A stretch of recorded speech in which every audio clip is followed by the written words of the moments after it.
Hello, everybody. It's Salabama back again with another episode of our Minecraft world. Today, we're going to be building a melon and pumpkin farm. So here you see I have two dugout areas. I'm going to be showing building one, and then off camera I'll build the other one. We start out with two 16 by 16 plots where we'll carve out a 14 by 14 area, and that's where our collection system will start. So this melon and pumpkin farm will be fully automatic. It will use observers and pistons to harvest the melons and pumpkins as they grow. So it's a pretty simple setup, and it doesn't take too many resources. You could do this pretty early game. And early game, we did have a smaller version of this. This is scalable, so you could make it larger or smaller if you'd want. You could make it 32 by 32 or 8 by 8 or whatever you really want. So I will be, I think, duplicating this at least twice on both sides. Maybe I'll create 4 of these farms, one in each corner of this building. Maybe you'll let me know. I think that's almost too many melons and pumpkins, but that's okay. So what I'm showing off here is I made a loading station. Those are the 5 extra blocks off the 14 by 14 path. And it needs to either be on the south or west side. As the cart goes up that track, it needs to go to the right and onto the loading station. So that's important to note. And we know it's south because of our giant maps. So no worries there. And now we just have to lay down all of our mine carts. So at the 3 block mark, and from the third, or from the edge, counting 1, 2, and 3, we place our redstone blocks. You could use a lever under the block to activate the powered rail, but redstone blocks, it's fine. We have so much redstone, and I think it looks better myself. And so we'll send the redstone blocks all the way across the 14 by 14 platform we've created, and this will carry our minecart with hopper back and forth to collect all of the drops. And this is a kind of the minimum number of power rails you need to really make it so you're not waiting too long, and it does actually get all the way around the track. So you just we're placing it down, and you will need a decent amount of rails for this. This is why the last episode I showed you, we needed to AFK at our iron farm for quite a while. And you see the tracks connected there. It's just a matter of placing them down in the right order. And I missed it earlier, but you do need a piece of redstone. There, it happened again. You just have to place them in the right order, but yeah, you need a piece of redstone all the way across the entire length of your farm. So now that all of our rails are laid down, we can continue. We just first we'll need to make sure it actually goes all the way and works. And you can see it looks quite nice. We won't really get this view after it's all set up, but it successfully made it all the way back. So what we need to do next, we'll need to set up our observers, and we do that by creating a row around the edge of the farm, and then we place our observers in a checkerboard pattern. So you'll need some scaffolding blocks just to move around here, but it'll basically just be every other block you'll be putting an observer.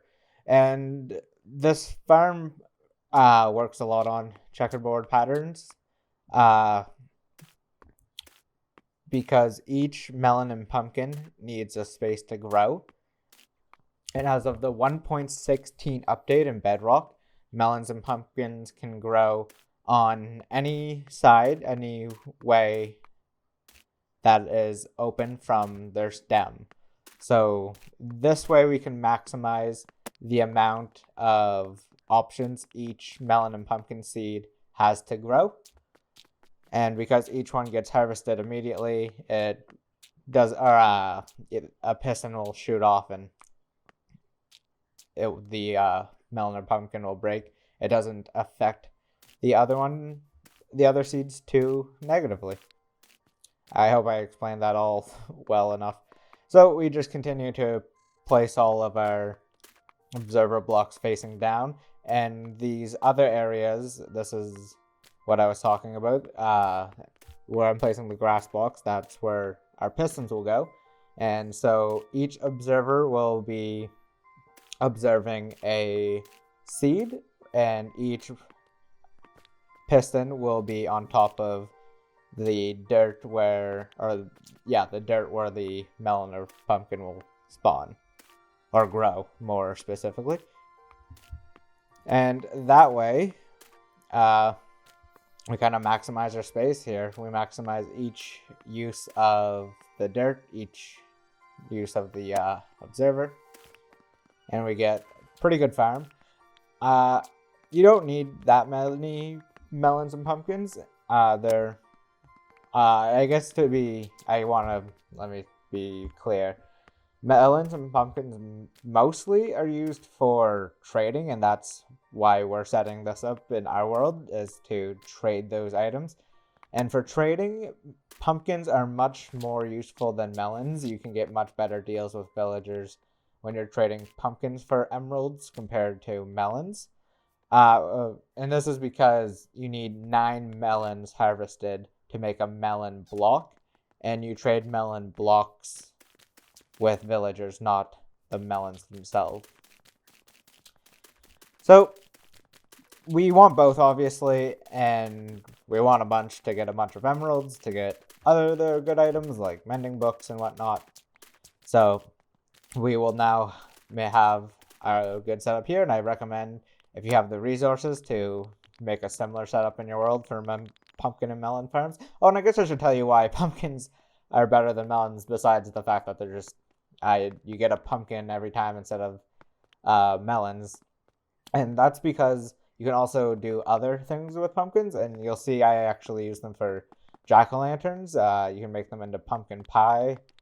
I guess those are the two big ones. You can use them as a helmet to look at Endermen.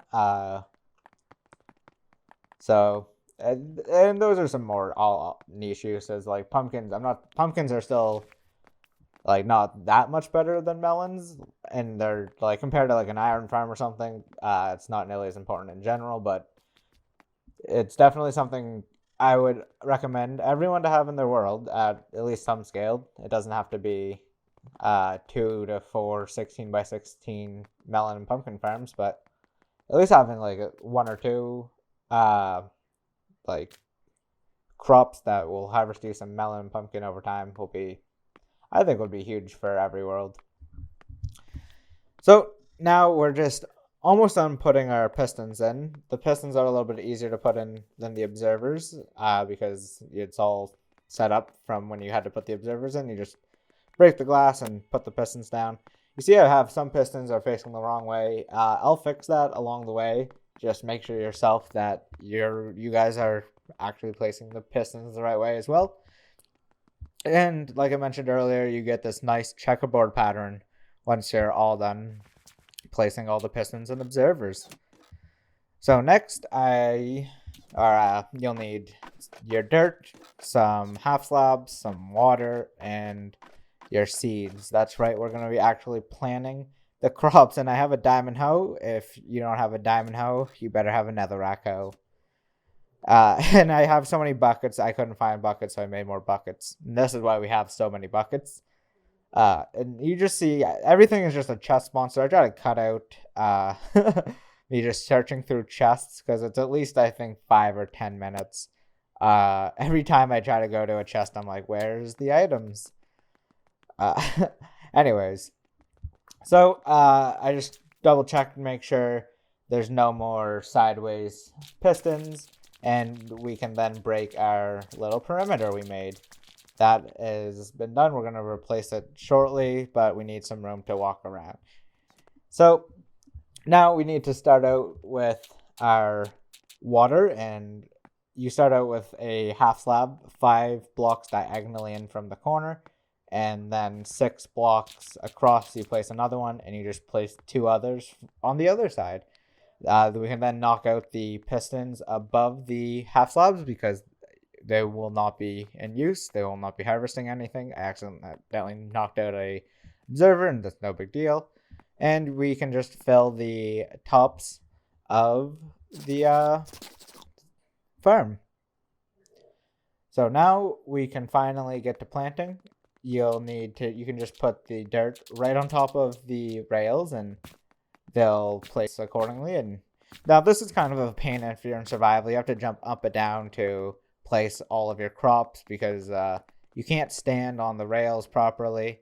And yeah, you can't jump high enough to get on the blocks to place them. So eventually you see I just knock out a block, and I recommend you do the same thing. Just knock out a rail, and that way you can actually place your dirt. And here you see I finally just put all of the dirt around the half slabs to place the water, so these crops I've already planted don't die. And that's important. You want to make sure they're fertilized. If they're not fertilized or like damp long enough, the crop will just pop out and you'll have missed a seed. So you want to make sure that, yeah, you don't have to place down the water right away, but you don't wait too long. And I'm pretty slow, so I just go ahead and do it right away. Well, not right away, but pretty early on into doing this. You could realistically get away with doing a couple more rows than what I did. And so this is very important. I need to mention what I'm doing. I'm alternating rows. Each row will have an entirely different crop. So I go melons, pumpkins, melon, pumpkin, back and forth. And that is how you get the most efficient growth out of your melons and pumpkins. So there's been some tests done, and maybe I'll link to those in the description, where if you go all melons or all pumpkins or any other combination besides different rows. Oh, and I hope you guys can't hear the truck in the background. Oh, you guys probably can. Anyways, if you do any other combination than rows of melons and pumpkins, for some reason, and I'm not entirely sure, maybe someone could explain it to me, they won't grow as efficiently. So that's pretty interesting to know, and it's definitely worth knowing if you're going to be making some large-scale farms, especially the larger the farm you build, the more these small pieces of information about efficiency matter. So here I'm kind of low on everything, and I actually kind of forget what I was doing in terms of melons and pumpkins. So I actually go ahead and you see I put melons and pumpkins on the right hand side, so I don't actually forget, or if I do, there's a reference for me, and that's definitely not necessary. I just am definitely not as smart as all of you people, and you guys can remember the pattern of melons and pumpkins, but that's as we manage. So this is kind of tedious, but it's how you have to do it in survival. So I think it's worth showing that if you are in creative, you could just float up a little bit and place them, and it'd be much faster. But in survival, this is a little bit more tedious. When I say a little bit, I mean way more tedious. But it's more rewarding, if you ask me. So quickly just go to sleep there. There's a lot of zombies off to the side. And we'll just keep on planting our seeds. Okay, sorry about that.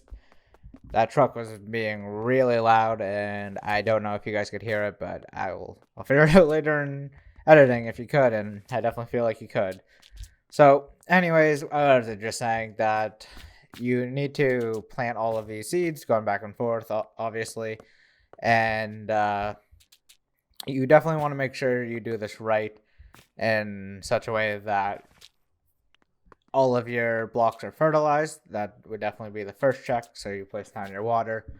your water doesn't wreck all of your tracks. So make sure that there's a block on each side of the half slab before you place your water. That's really important. You don't want to mess that up. And yeah, I guess those are my biggest pieces of advice for you when you're doing this type of farm. It's really not that complicated, but it's super, super, like, I think impressive. I think any automatic farmer is really cool. I might just be a noob, but I'm definitely a noob.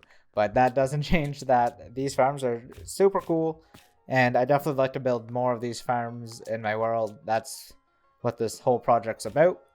I think I do. I also, I have some plans upcoming. I want to get more into the 1.17 update. I was let known that we missed a lot of things. There's more than just amethyst blocks, so we can look forward to going on more adventures soon. But if there's any farms that you guys think I definitely need in this world, uh, let me know. I just really I want to make our world a little bit more efficient at this point. We've been playing for a long time, and getting a lot of these things is starting to get tasking to get such large quantities for the projects we really want to do.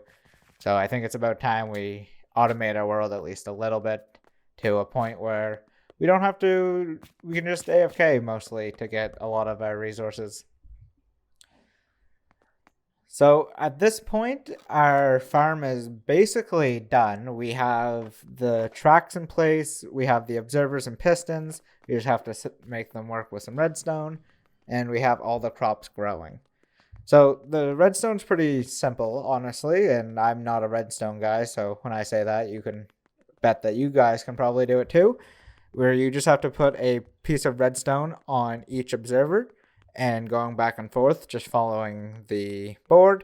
And then after that, you'll need to take a solid block. Any solid block will work. I'm going to use white concrete. Been talking about that. I really like the white concrete. And then you just put each piece of white concrete or whatever solid block you're using on your pistons. And you can see I'm skipping where the water goes. You can skip it if you want. But what I'm going to do later is put a different colored block. Actually, I don't think you can skip it. I think it is important. It does conduct redstone. And basically how the mechanics work here, from my understanding, is each piece of redstone will conduct a redstone signal. It'll go through the block and through the next piece of redstone, pulsing all the way back or forth or left or right in every direction. Every piece of redstone will activate every other piece of redstone.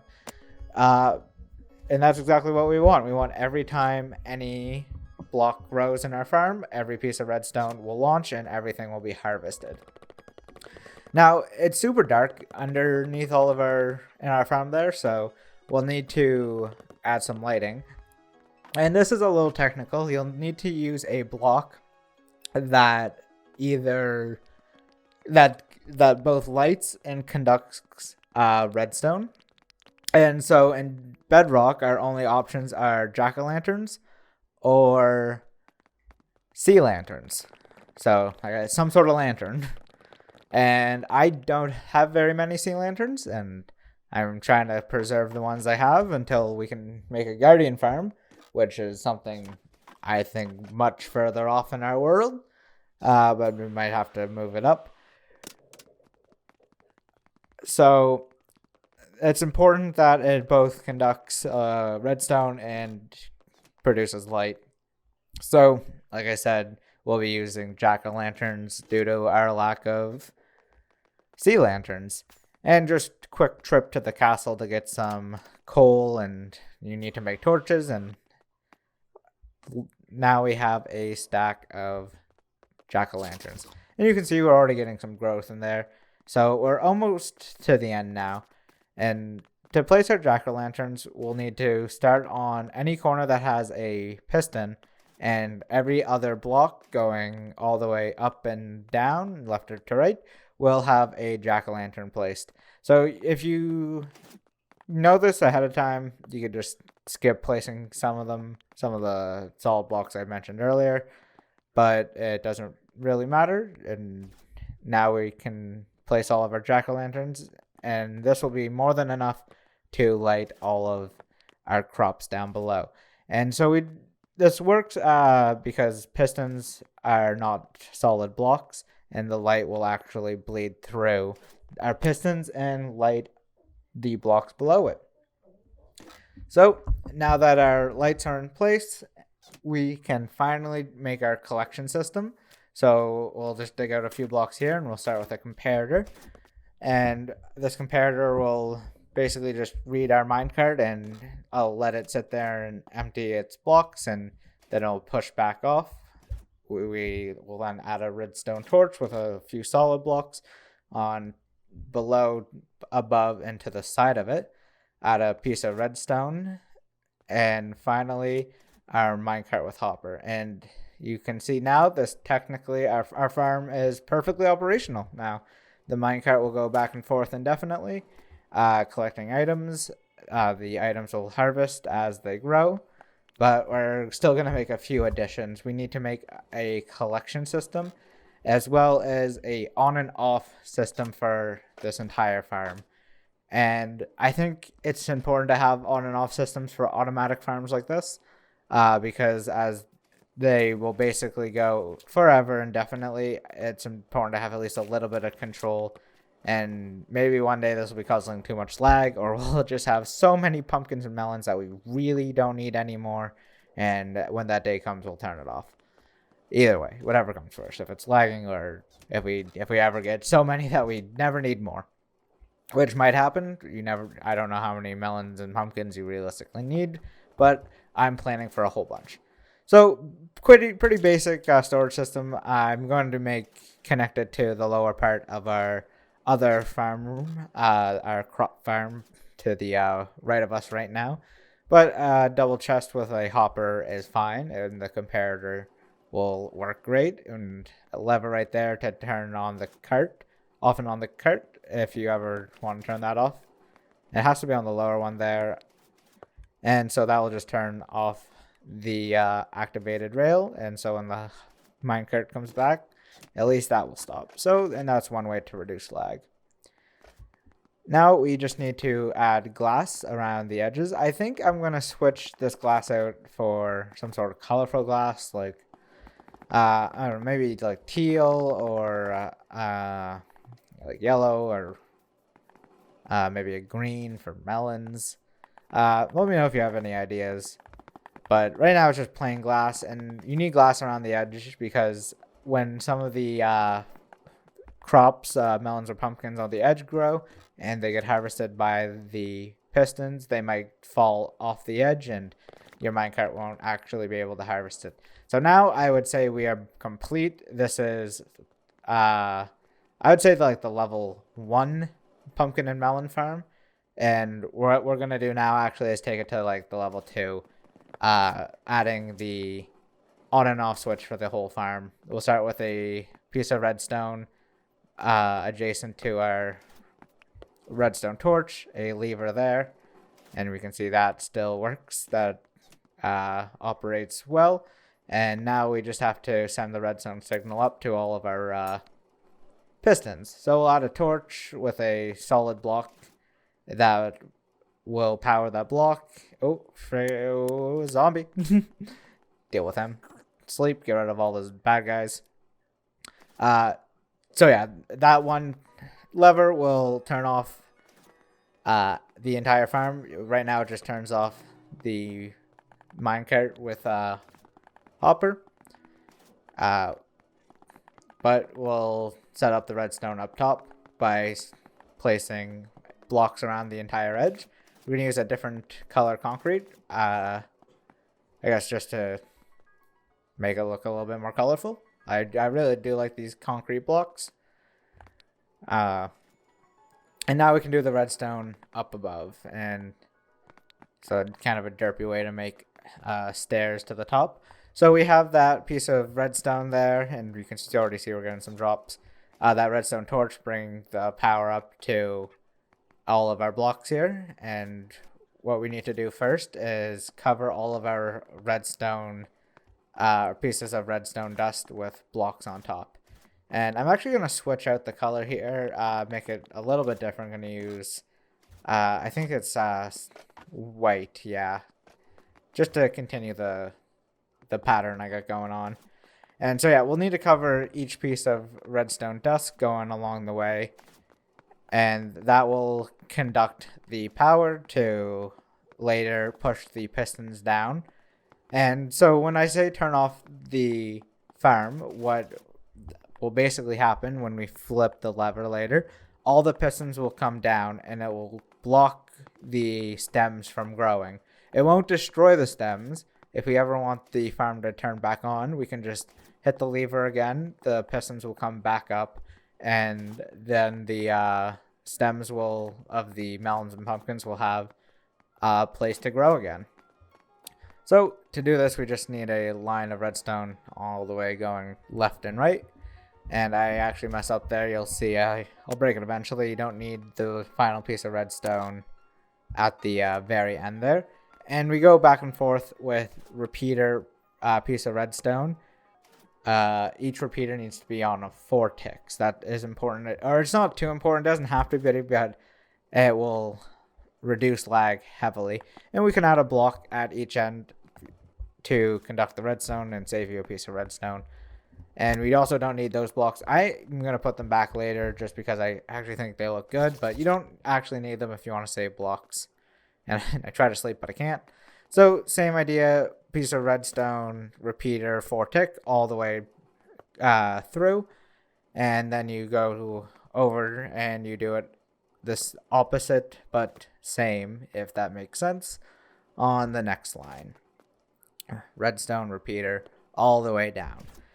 And so the repeaters won't just close the pistons, but they'll close them in sequence because of the repeaters we're adding will cause enough delay that the back pistons you'll be able to tell the difference between the back pistons and the front pistons due to that much delay. And we're almost done. This last row needs to be all repeaters. It's a little bit different, and this is just about the only way, from what I understand, to make the farm actually work. So now when we hit the switch, like I said, all of the pistons will go up and down. And that's exactly how we wanted it to work. So now that that's all done, I have to say we are completely finished our melon and pumpkin farm. Oh, kill the zombie here. And I will see you guys next time.